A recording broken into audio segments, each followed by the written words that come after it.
Maybe.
Welcome to the Not Move podcast. It is me, Dollface Gremlin, with my boy A Train, and of course, as always, fashionably late, just by a hair. We got our friend Southgate. How you doing today, A Train? I'm good. How are you, Graham? Doing all right, man. Southie, how you doing? I'm doing okay. I got a chicken cutlet hanging out of my mouth, but I'm all right. It sounds like a typical New Yorker, so I'm glad you're in good health then. How are you? Hey, I'm not too happy after last night because your Canes got my Penguins again in a shootout. That's twice now in a row, and just seems to be the fate of the Penguins this year since you've elected the Hurricanes as your team, huh, Southgate? Are you guys allergic to shootouts? I mean, what is the problem? This is like 5 in a row you've lost. Yeah, so the Penguins haven't done a good job of having, like, say, a good shootout specialist. And as much as I like Sidney Crosby, to be doing it, I think they need to bump him down, maybe like to a third position. Let someone who maybe one of the younger guys like Kindle give him more of a shot. Mantha, I would like to see a lot more of Mantha. But the Penguins just this has been one of their Achilles heels the last few seasons is not having someone in the shootout who can really just put it home. Used to be one player way back when named Eric Christensen, but that's Yeah. over a decade ago. Who Yeah. was the guy that just came back from injury? Well, Malkin came back against the Avalanche, against A Train's Avalanche, and then Yes. How Crosby was he just in came back shootouts? last night. How was Malkin in shootouts? Malkin's he's like a 30-ish%, maybe lower. He's okay. He doesn't always hit, but they don't always throw him on the shootout. That's the thing. They don't always put him on. I mean, I would say you have to have your shootout lineup in before the shootout starts. I would have to check. I believe you do. I believe you have to submit that beforehand or at least during the intermission. But I know the Penguins have just that's been, like I said, the Achilles heel. They've been looking for a guy to really solidify that position, but Mike Sullivan never wanted to practice it. Also, that's the thing that the Penguins did not do under his regime is practice it give it a go when they have their opportunities at Cranberry and South Point. They just don't go over it. I don't know if that's changed with Dan Muse now at the helm, but I mean, A Train, you guys never seem to have any troubles with shootouts. You got shootout specialists up and down your roster. Yeah, except for last night. Yeah. Last night. Yeah, just to hit quick on the Canes, I don't want to sell them short. I really don't want to glaze Southgate's inherited team. But yeah, the Canes have led the conference for 19 days now in a row. So let's not sell the Canes short. They're playing good. They're playing good hockey. So, you lost to a good team. Again, my team lost to a good team as well. The Avalanche versus the Stars. Here we go. What do I say every week? They're the thorn in our side, right? So, I mean, they've pulled within 2 points of us now with this shootout win. Back-to-back losses, obviously, to your Penguins and then to the Dallas Stars. So, I mean, we're still as the top team, but yeah, definitely worries me that we've lost back-to-back games. Well, why don't somebody hit Brock Nelson with an ice pick because he's in an igloo? Southgate, you're expecting wonders from this guy, and I'm wondering why you're expecting wonders from this guy. No, but I expect him to score a goal within 10 games. Yeah, but you act like this guy's got like top ice time, and he's the first line. Like this guy is not our He had 8 star. shots on goal, He's not a star though, Southgate. He's a role player. but he's not even Yeah. getting assists. Well, You're Southgate, I just want to put something into perspective for you for Brock Nelson. Typically, they switch him from second to third line centerman. And on now in his previous team, the Islanders, he was playing a lot of first line minutes. So that just really shows you how much time he decreases now. Whereas you're right. Yeah, that's a lot of shots on net. But were they quality shots? You have to also look at that. I don't know. I think it's just a mix of Brock Nelson being behind some good guys who are Natchez is scoring, McKinnon's scoring, Nichushkin is scoring, Taves Makar. and McCarr is scoring. So I don't know. I just think maybe he's just not. It's not falling for him right now. Well, also, Boston, another goal. You know who? Pasternak finally awakened from his slumber. He So has that been a machine. Yep. But A-Train, your boys, I still think that what they're doing too. If you notice, the Penguins game in the third period, they kind of slowed down their momentum. They knew that the game was where it was, and they were like, "Well, let's not waste any unwanted energy. Let's save some of this." And they started mixing up line combinations. Yep. So I still think your team is they're going to be ready. What worries me though is with you do have a game in hand on the Star, so that's great. You at least have one game more than them, even though you're 2 points ahead. Your losers have actually three right now because remember they lost that one game against the Jets recently, Oh 3-1 yeah, I before the forgot. Pens. Yeah, yeah. I mean, Hallebuck was playing out. We've just gone against good goalies up to this point. I've seen outstanding goalie play in the last three games that I've seen. Hallebuck, obviously, your goalie, and then again Dallas's goalie last night was. They're just playing good hockey. Just all three teams are actually playing good hockey. Yeah, the Wild, they're playing. The Wild actually have been playing the least well out of the three of the top teams. They've only split their last 10 games, 4-4-2. But, the Mammoth, they've gone 5-3-2. That's who's going to be facing either you or Dallas. I think it's still going to be you. I don't know. I think the Avalanche will secure that one seed just to make sure they have that home ice advantage. We got one more game against Dallas, so I mean the last three have been awesome. So I don't expect that one to sell to any shorter than a magical game. So one more on the full you guys should focus on. Any hockey fan should focus on tonight. Yeah, I agree. Another game I'm really interested in. I'm glad you brought it up. Is sorry, I just had it up in front of me.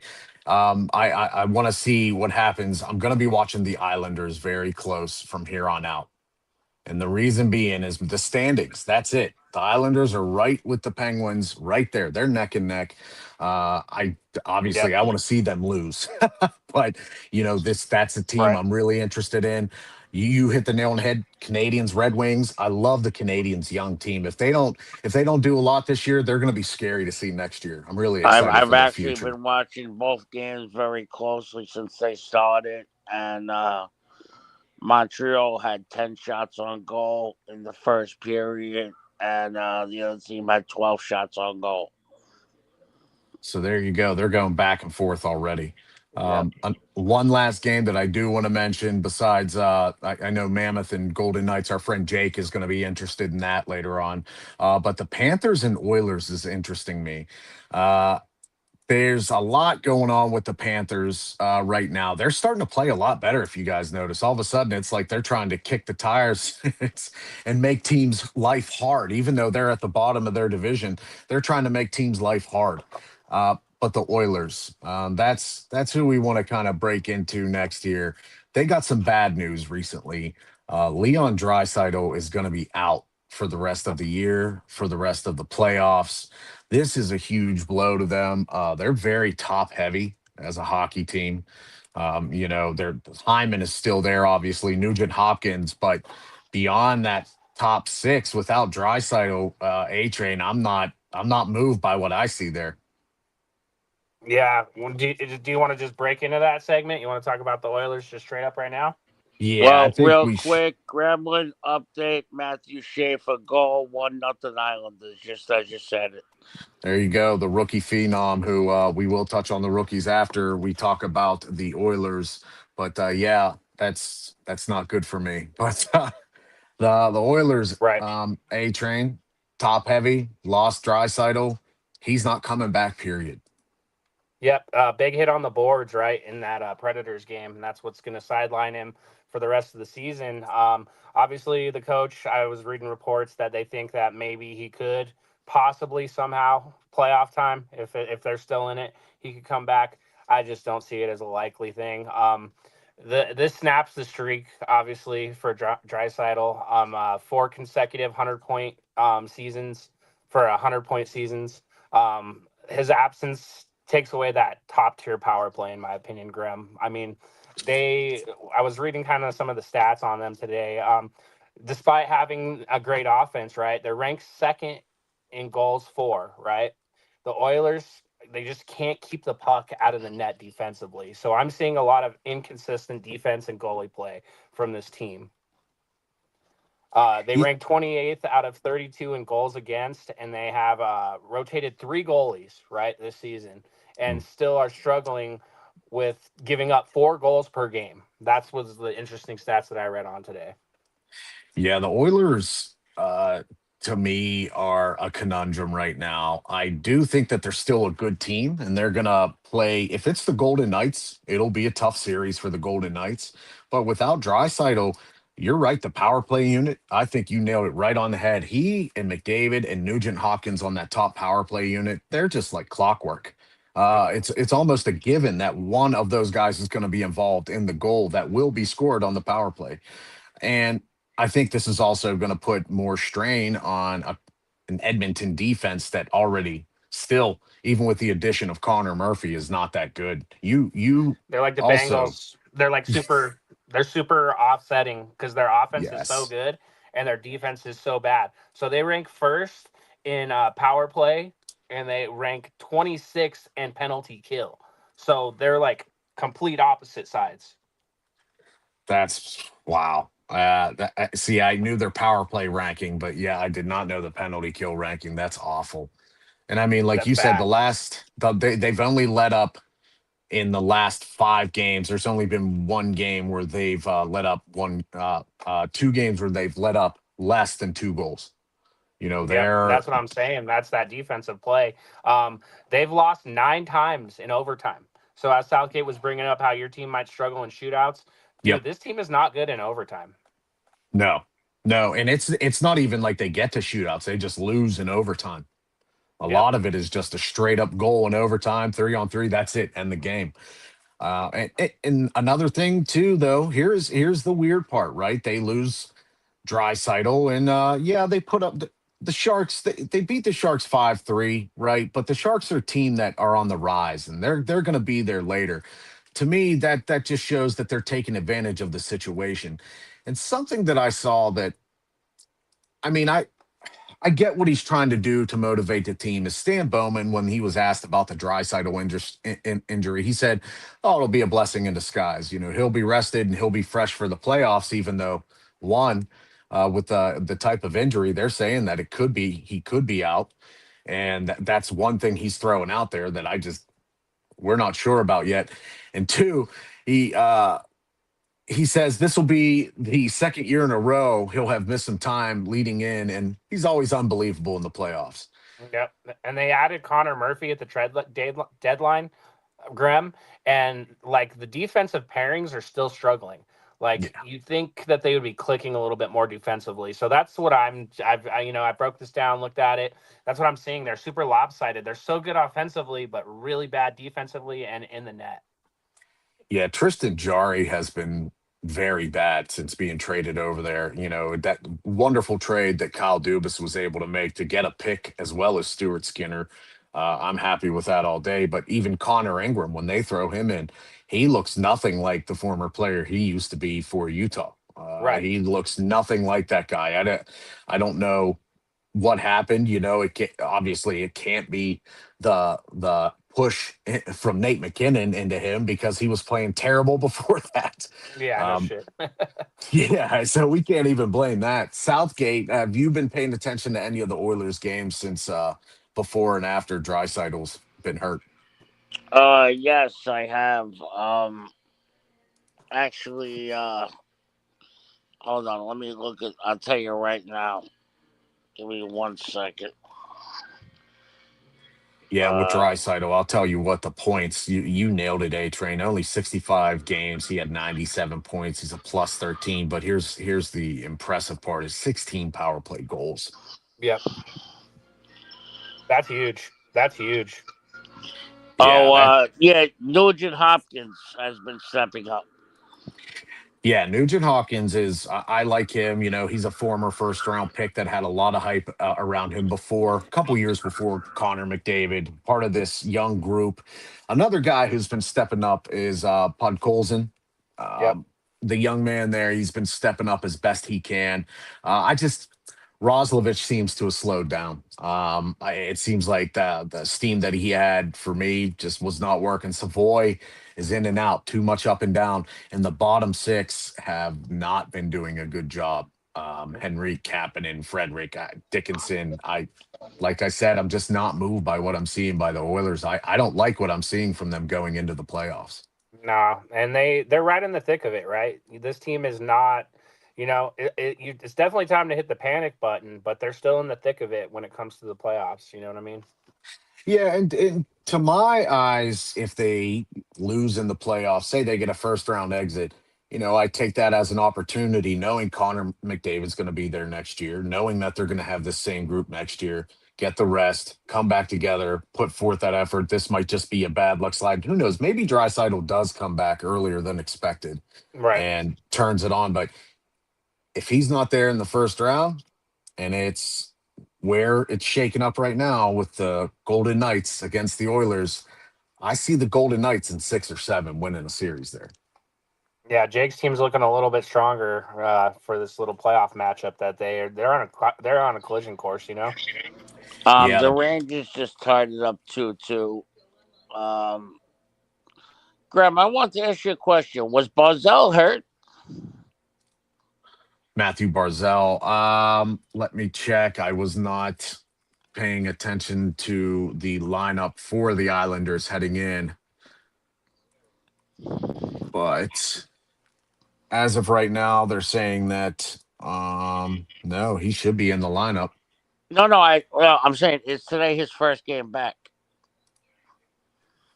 I don't think so. I thought he had maybe he stepped out before.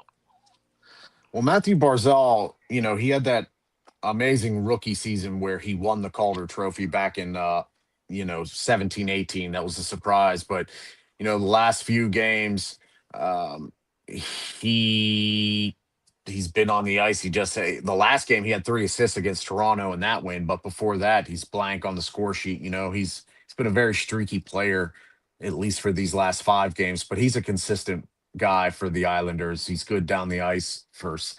He's good at winning a face-off when he needs to. He's a good player. And so with that, the Oilers, I wish them the best, obviously. I like seeing Connor McDavid in the playoffs. He does what a superstar does. He steps up when he's supposed to, unless it's last year in Game 5 and Game 6 in the Stanley Cup Finals. But, and with that, we're going to go ahead and take a real quick break, guys. And we're going to run through an ad. Please stick with us. We really appreciate it because we're just going to give some love to some of the other shows on here. And we're going to come back and talk about some of these cool rookies that are exceeding expectations.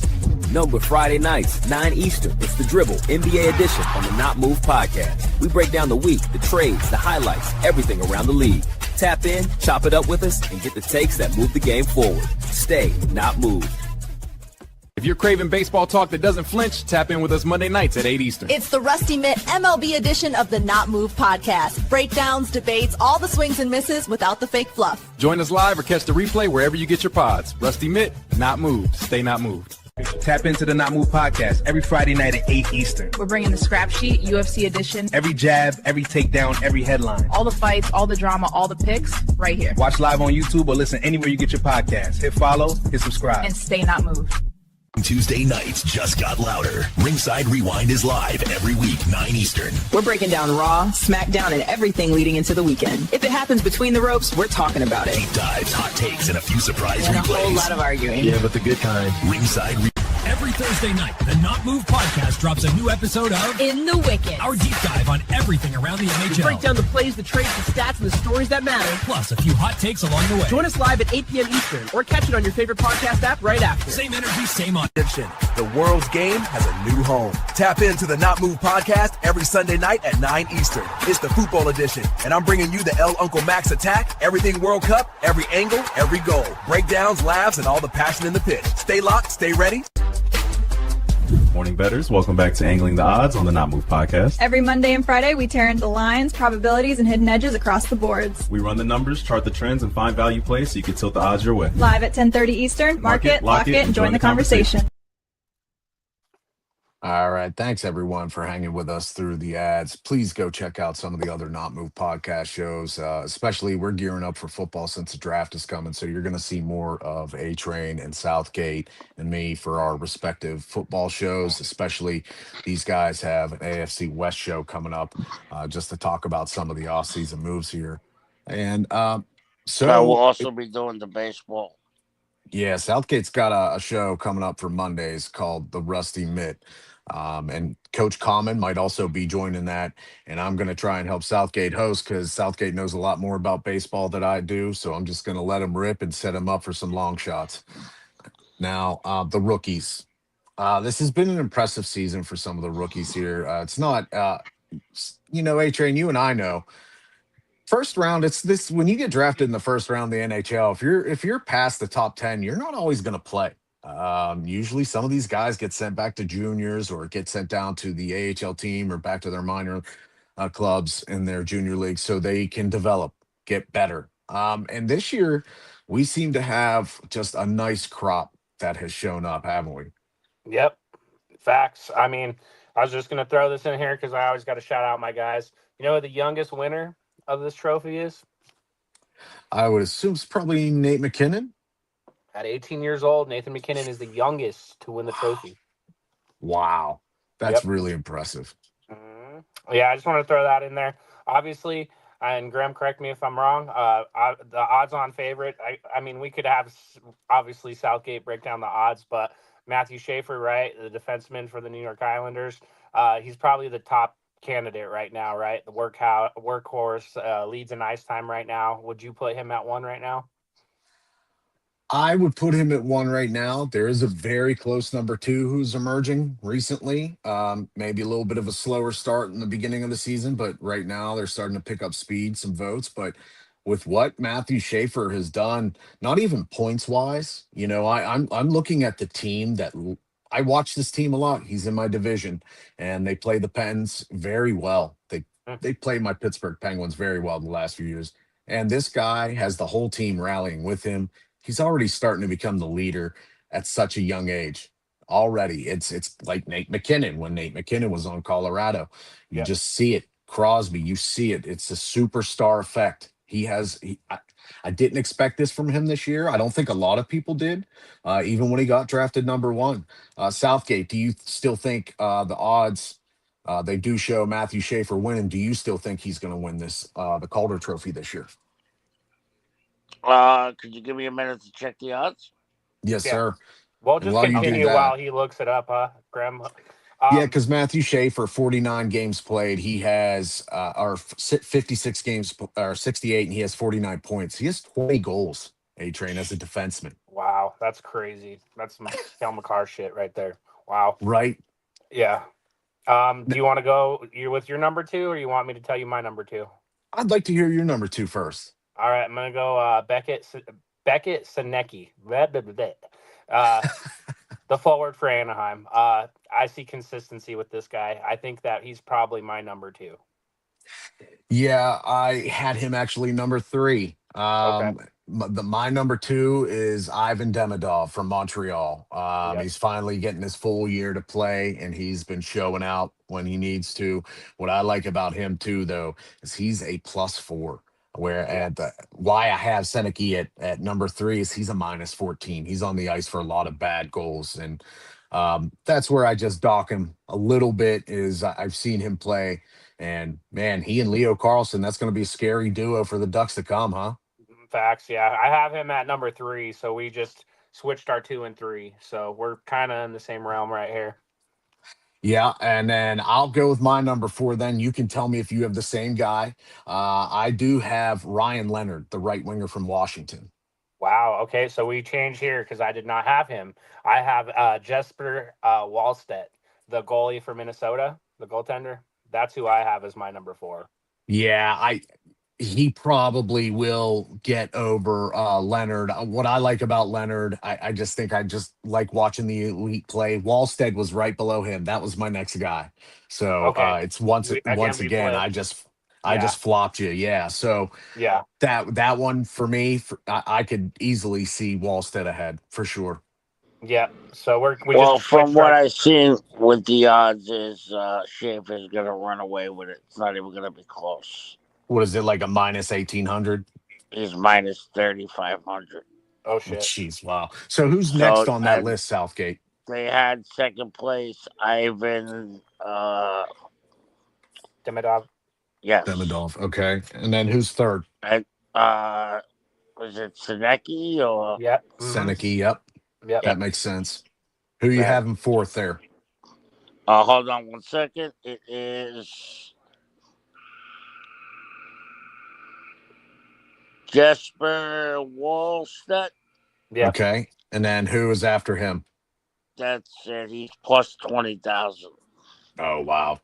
So yeah, Jesper has a nice case, out of the 29 games. He's played 27. He started. He's 14-7. His save percentage is really impressive. He's at 91%. But his goals against average 2.78, and he's done a really good job this year. I like that he and Gustafsson, they've kind of been able to utilize those two. And remember, A-Train, he was all over the trade block at first for a moment there in the first couple months, wasn't he? Yeah. Yep. That's what I was seeing too.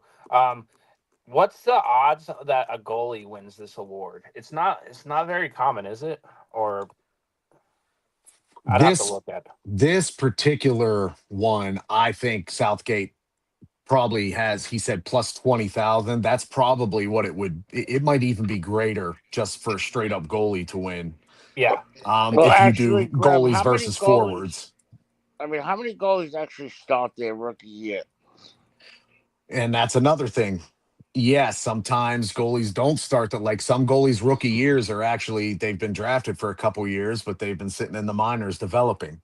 Right. So that's kind of like they still in some stat circles. Artur Shilov, my goaltender for the Penguins, is still kind of considered a goalie for some reason, which makes no sense to me because he played in a playoff series with the Canucks.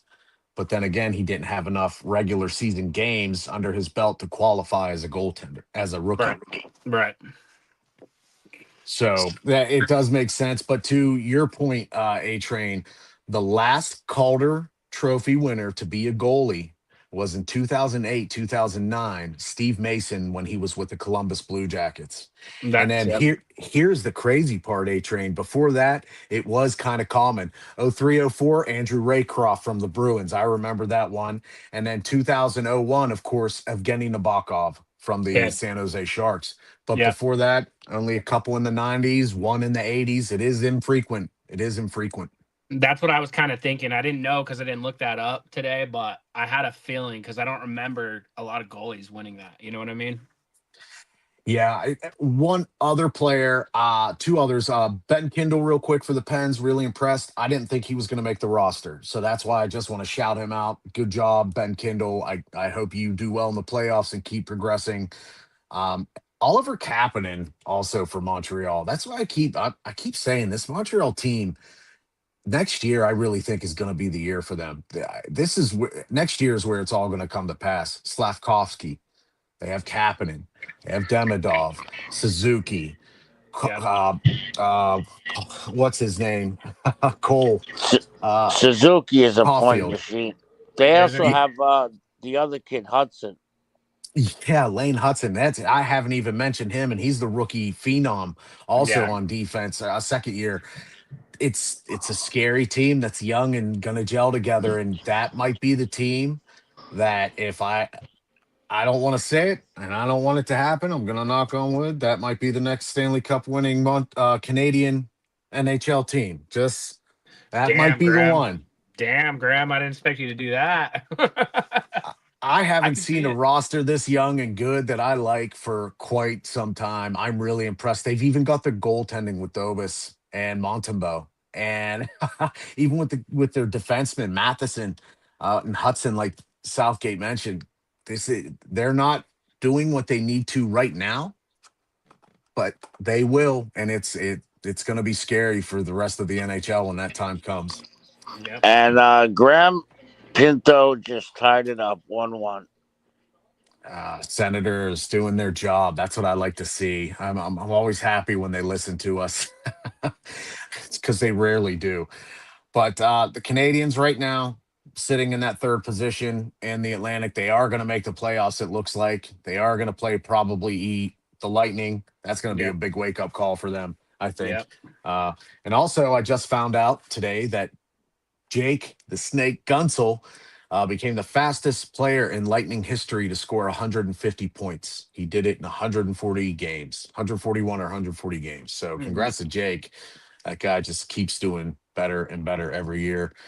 Southgate, before we transition on out of here to the NMP guy that we want to talk about, have there been some rookies or even just some young guys this year that you latched onto that you really like? Well, that's my thing. I'm still struggling with everyone's age.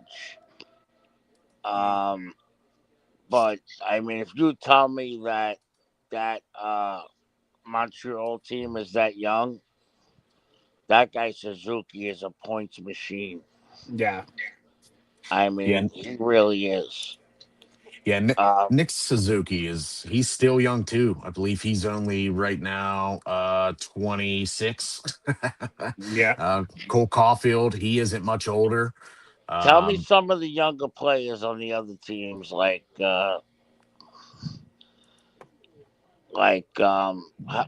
old is a Flip Forsberg and those guys?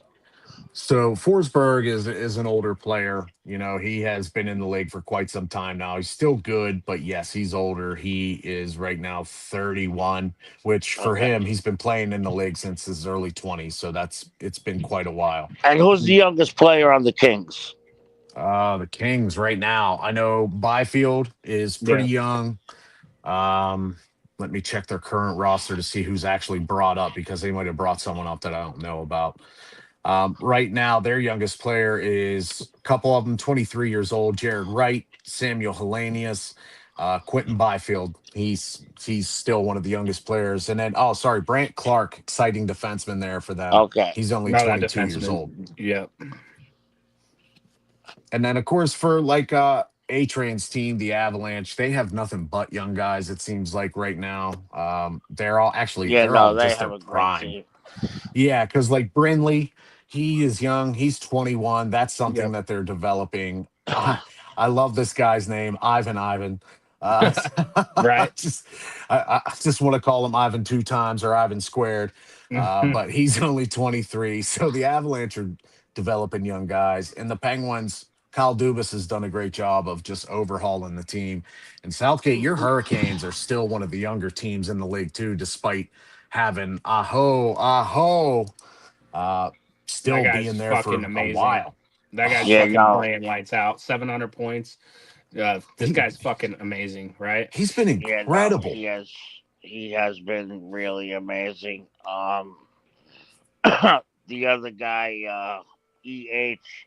He has been amazing Ehlers. too. Yeah, he had 3 assists against the Penguins. He did a great job that game to help them come back and win. Mm-hmm. Yep. Seth Jarvis too. Want to shout him out. I like Seth Jarvis a lot. He's a constant point getter. Whether it's a couple assists or a goal, he's always showing up. How young or old is that Tampa Bay team? So the Lightning are a little bit older. They do have some young pieces. But like, you're looking at guys like Victor Hedman who are in the downside of their career. But you've got guys like Bjorkstrand who's only 30, Cernak 28. But Nikita Kucherov, that guy, he's 32. That's the type of guy who's on the downside, even though he doesn't look like it. Jake the Snake, he is 31, but Brandon Hagel's 27. Braden Point is 29. So they're right at that peak age for their team where everybody's pretty much right around their peak, and they've only got a couple young guys. The one I'm concerned with is, of course, Vasilevsky. He's 31, and I'm interested to see how much longer he can keep playing at such a high rate. The skis. Yeah, you got to watch out for the skis, that's for sure. And someone else me and A-Train were talking about has been doing an unbelievable job is Charlie McAvoy has been an absolute points machine. Mm-hmm. Yeah, I cannot stand McAvoy. He plays for the I'm Bruins. sure you It's can, respect. but I mean, It's all out of respect. That's why. he has been getting so many points. In the last 5 games, Yes. he has 7 points. He's been just on the dot. The problem is the Bruins aren't turning these opportunities into wins. Their last 2 losses were in overtime against who? The young Montreal team, and then New Jersey Devils with Captain America Jack Hughes. He's another one. Jack Hughes. What do you have? 4 or 5 points last night? Yeah, he's been playing unbelievable the last couple of games. I've watched him. Yeah, he had that just minor slow start right after the Olympics. Just a couple games there where he was lagging, but now it's back to 3 points. Last 2 games he's had 6 points. How old is Kyle Connor and Morgan Geekie and those guys? So Geekie is still young. Geekie's around 25, I want to say 24, 25, because actually he was drafted Southgate by Carolina, and then they traded him. I mean, he was hot. He got a little cold, but he was hot for a while, Geekie. Yeah, Geekie has started to slow down, which you've been talking about with some of the parlays you've been laying down. But Kyle Connor's 29. He's in his goal scoring prime. He's starting to really come on now the last 5 games, particularly the last game. He had 3 assists in the shootout loss to Nashville. But there was also, who did you ask about besides Connor? Geekie, Morgan. Another player I've been watching. I like Cousins also. Dylan Cousins. Dylan Cousins is very good. He's young as well. Dylan Cousins is still young. He's one of those young guys the NHL really likes seeing. He's only 24, 25 years old. His last 5 games, though, has been not very good. This is the time of year where he's been known to slump a little bit more. So we'll see what happens with Dylan Cousins. But real quick, is there anybody you want to touch on, Southgate, before we take a quick break, before we talk about your selected player? You could go ahead. And, do you think? Just real quick, what do you think about the Utah-Vegas game tonight? Man, that's a tricky game. I don't like what I'm seeing from. Be high scoring or low scoring or what? Well, the problem is the 2 players that we need to score for Utah have not been scored. Logan Cooley has been cooled off. He's young. This is only his 2nd year, but Logan Cooley's cooled off, and Clayton Keller has not done a lot. They need those 2 guys to produce. I honestly don't see Utah winning tonight. I think Vegas is probably going to rout them a little bit, maybe like a 4-2 game, even a 5-2 game, Vegas. I got you. And, of course, you might want to look at your boy, Jack Eichel. And Anderson finally scored for Rasmus Anderson finally scored. Jake was happy about that today because he's just been sitting there not doing much, and finally he's getting on the board. And what do you think of Mark Stone as a player? Mark Stone is a man made of glass. And as much as I like him when he's on the ice, I don't like paying a guy $11 million to ride the bench for 3/4 of the season. Oh, really? He's making that much, huh? He's making a lot of money. He's making a lot more than what he let's put it this way. Nothing against Mark Stone, because if we remember that Stanley Cup run for Vegas, Was Mark crucial. Yep. Stone was awesome. He propped that team up on his shoulders. You know, Jack Eichel was there, but he propped that team up on his shoulders. But he's a 9.5 cap hit every year for what? This is now supposedly this is his last season. Well, next year will be his last season. They have him for one more year at 9.5 million. But look at the games he's played since signing this contract, and it's not good. It doesn't justify how much he makes. I'm sorry, I just don't. What do we always say? The best ability is availability. And Mark Stone, 56 games, 43 games, 37 games, I 46 did not games, know and then that he about shows him. up in the playoffs. So, I did not know sorry, that Jake. about him. Sorry, Jake. Yeah, sorry, Jake. No shade towards you, but shade towards Mark Stone. He needs He to be a probably little bit, knows it. little I bit said the same. made a sturdier stone. But we're Okay, gonna well, take you him. gentlemen may continue. Well, you better hang out here because I'm this here. is your player that we're You doing picked here. him. Yes. Yeah, You you picked picked him. him. I'm very impressed by him. Well, hang out for 15 seconds here because we're So gonna now get right glaze back. him.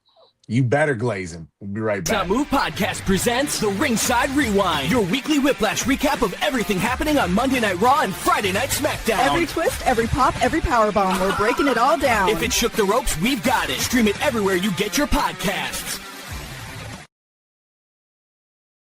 So, everyone, that's a quick break to talk about Robert's show. Robert has been doing a great job of getting some interviews with some MMA and boxing fighters over there on Millions. If you've been paying attention to his TikTok, he's been generating some awesome clips from the interviews he's been getting. Also, our main man in the booth, JB.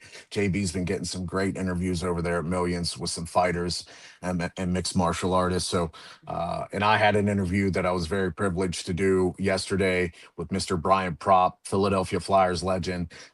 If you guys can go check us out on Millions, I know our boy A-Train is on there. He's going to be getting set up with some interviews, and soon to be Southgate, and also our coach, Coach Common is over there as well. So please come check out what we're doing on Millions because it's also transitioning over to here, and we really appreciate all of it. Now, this is the guy who we wanted to talk about this week, Toronto Maple Leafs. William Nylander. He is still relatively a young man in his prime. He is 29 years old, was drafted in the first round, 8th overall in the 2004 NHL entry draft. An impressive draft too, huh, A-Train? There's some names on this one. Yeah, 8th overall, right? 8th overall pick in that draft. I'm actually glad you picked this guy, Southgate. This was a good pull. I'm glad we're talking about this guy. Did you want me to go, or did you want to go, Graham? Do you want to talk about him? I'll talk about him. Yeah, I want you to go ahead, and I'm just gonna pick some pieces out here afterwards, and I want to hear Southgate. I know me and A-Train really want to hear afterwards why you like Nylander as well. All right, so obviously Southgate. He's the Swedish forward for the Toronto Maple Leafs. His nickname is Willie Styles, right? So I didn't know that until I looked it up today. He's a very good fast skater. When I watch this guy skate, he's quick. He's super quick getting down the ice. In 2017, he won a gold medal, and he was named MVP. In 2024, he was an All-Star, so one-time All-Star as well. He has been a model of high-end production on a bad team, in my opinion, right? So this team is in the bottom of the rankings and the standings, and he's been kind of that shining star along with his compadre, right? At times, he outperforms that guy, which is Austin Matthews. He's a big factor on the power play. He tallied 15 points so far this season. That's what I got to say positive about this guy. I like him as a player. Now, on the downside of it, right, he missed several games in January with a groin injury, and he's going to be huge down the stretch for the Leafs, and that's just to be somewhat relevant. So I don't want to totally shit on the guy, but he needs to stay healthy. Yeah, you're not kidding. This year it seems like it's just the falling of the Leaf Empire, right? I think the extenuating circumstances, because The last 4 years he has been healthy, but before that, like you said, bitten by the injury bug so much before the last 4 years. He's only playing an average of like 60 games, basically 57 games minus, 2 years there. But that 4 year stretch, he's producing 80 points, 87, 98 points, 84. He's one of the top point getters only behind Mitch Marner last year. Even Austin Matthews, though Austin Matthews is scoring, he's still not producing quite the amount of points that William Nylander is. And Nylander is a power play specialist, like you said. He's very, very, very good on the power play. But I like what you brought up about his international success. Seems like these Swedish guys really play well at the international level. And I know you and I have seen him not just in juniors, but the Olympics. We noticed him right away. Right. Yeah, that's what stood out to me. Obviously, I was kind of just like browsing through his accolades and stuff, and I'm like, yeah, a lot of it's done through internationally, right? I like him as a player. I do like him as a player. I just wish he would be healthy for a full season. This team needs, there's been trade talks. I don't know if you heard the rumblings that it's either him or Austin Matthews is going to go, right? Before next year or during the trade deadline next year. So that's going to be the thing. Are they going to keep both of them, Yeah, William Nylander has a big contract hit too. That's the He's thing. making 11.5 million per. To think about that now, that it's actually kind of a decent deal for a superstar type of guy. Looking at what Kirill Kaprizov just signed last year or earlier Right. this year, which is what 17 he's going to be making, and of course with the NHL cap going up, that's to be expected to see these contracts. But remember when he signed this in what was it 2024 or 2023 when he signed the extension 2024, Yeah. all of us saw the price tag and we were like, whoa, Yeah. 11.5 million. They're already Right. paying Austin Matthews this. They're paying Mitch Marner this. And we knew the contract for Mitch Marner was up this last year. So that's where I see it. I'm with you. I don't know how they're going to retain both of these guys. And it seems like the Leafs are just right now this year just hasn't been a good year for them. This is maybe it was Mitch Marner who was really key to a lot of that success, but he's a different guy we can talk about at another time. One thing I do want to point out is I went through William Nylander's scouting report because I like to take a look at these guys' scouting reports at the time. And so one of the things that they saw is his offensive skills were fantastic. Some of the best hands in the draft class, and that's with Draisaitl. That's a draft class with Draisaitl, right?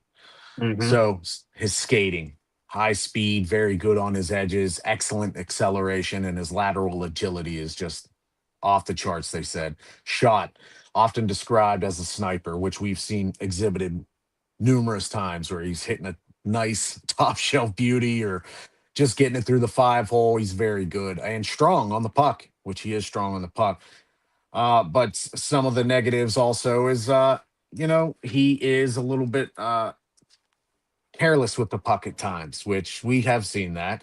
And I know that can be all circumstantial, right? Can't blame all the bad bounces on just a player handling the puck at the time. Sometimes they just happen. But they also gave him this is the one I didn't really like. And I don't know, maybe it's maybe one of the older guys saying he was a fancy play stylist. And I remember watching him in juniors, and I never took him to be this fancy play stylist when he had the puck. Who said that? I'm looking at one of the scouting reports, and it only has a couple initials next to it. But fancy play stylist, that just doesn't jump out to me. He can, right? He can be fancy as heck if he wants to be. But Maybe that's what fancy it is. play stylist, I think that's a big miss. Yeah. But overall this year too, respectable 63 points in 52 games, 23 goals. And here's the glaring problem: -6. Haven't been very good being able to contain the puck. Yeah, that's what I wanted to ask you.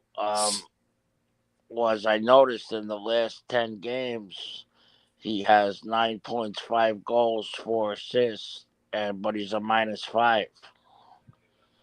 Yes. Is that because the team is bad, or is that more on him? I think it's a mixture of both. Okay. He's not known for his defensive prowess.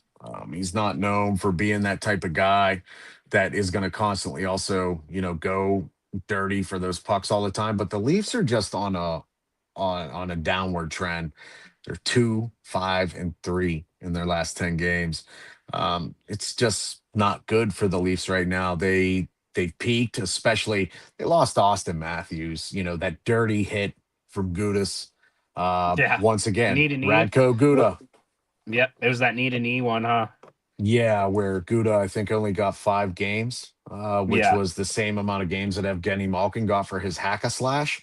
Yeah. You know, hey, George Peros, maybe it's time to stop being so friendly to the goons and start doing your job. I don't know. You know, these are NHL players. You figure since you were a thug and how many dirty plays you injured guys with, maybe you'd have a little bit more compassion. But hey, George Peros, keep doing you. It's working.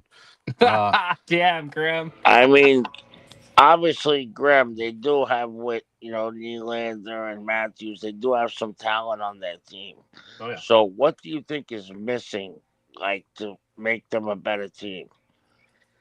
So one thing that's missing is right now, I think Craig Berube is on his way out the door. I think his time, it's just maybe one of those hockey situations where, hey, he's been here, 2 years, but 2 years is enough, right?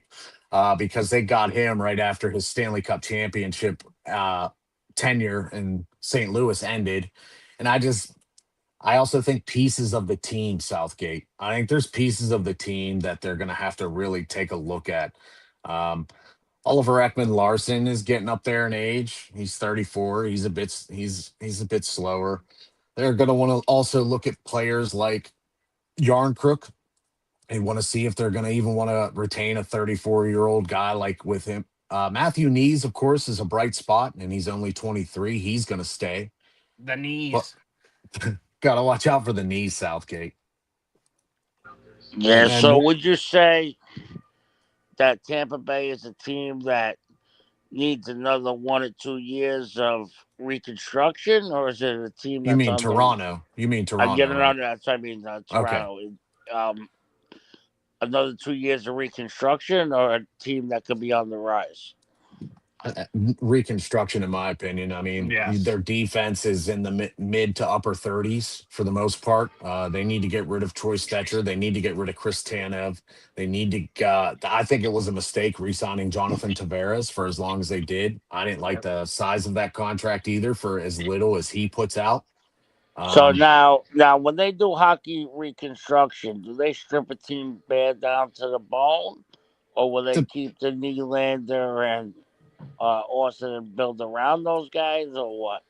So this is an interesting one with this situation, being that they got a guy like Tavares who has a sizable contract but could be useful for another team. They might explore offseason trades to get him to a Stanley Cup contender because that's ultimately, I'm sure, what he wants, even though he is playing on his childhood favorite team, Maple Leafs. But, they have contracts that aren't friendly to move. That's one of the things too. That's also, unfortunately, Kyle Dubas played a part in that the last couple of years he was there. And this current GM is playing part in that. But they need to move people like Jake McCabe now. I think he's just fulfilled his time there. It's no Morgan Riley even. It's going to be pieces where you keep the main pieces. You keep Knees, you keep Nylander, you keep Matthews.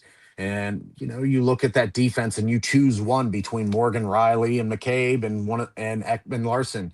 But you can make trades with these guys to regroup. Look what Kyle Dubas did recently with the Pens. Yeah. They were out of the playoffs the last 3 years. He made a couple of small key trades outside of the big Carlson trade, and now they're in the playoff mix. If this GM can do the same thing, Maple Leafs can be a contender next year. They got a superstar in Austin Matthews and the guy that we're talking about, the superstar William Nylander.